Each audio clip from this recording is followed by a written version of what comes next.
ជ្រោយច្រាំងចិនដាហើយផងខាងស្ទើរតែបាត់វិញ្ញាណមានវាលឿនស្លេលៀនពីភូមិ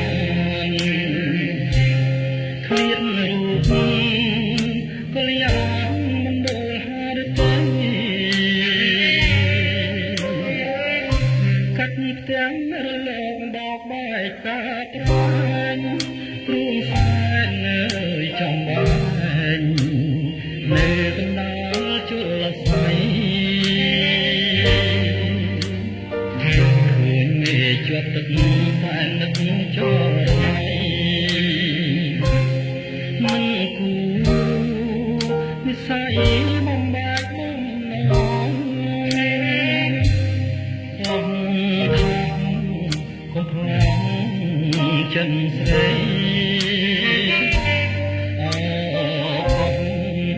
រស័យកំកូនកងបងជួយនាំទៀងខ្ញុំទៅប្រាប់បាក់ខ្លួនខកស្នេហ៍ខ្ញុំផងកុំឲ្យបែកចិត្ត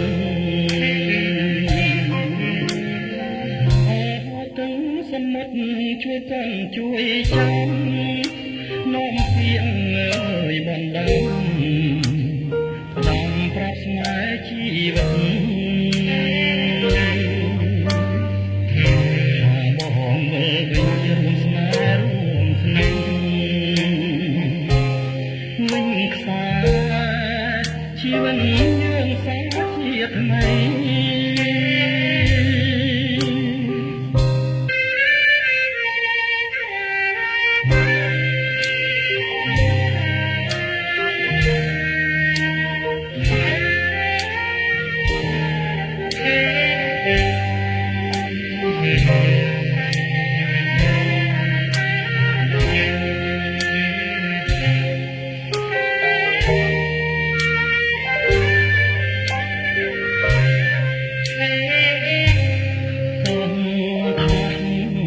កុំផ្លាំ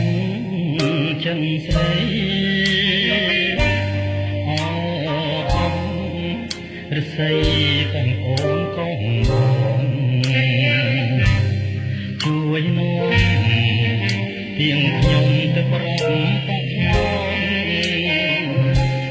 ខកស្នេហ៍ខ្ញុំផងកុំឲ្យបែកចិត្តសមុទ្រជួយគំជួយចាំនាំពីអើយបំដឹងតាមប្រាប់ស្នេហ៍ជីវិតបងវិញរួមស្នេហ៍រួមចិត្តវិញខ្សែជីវិតយើងសាជាថ្មី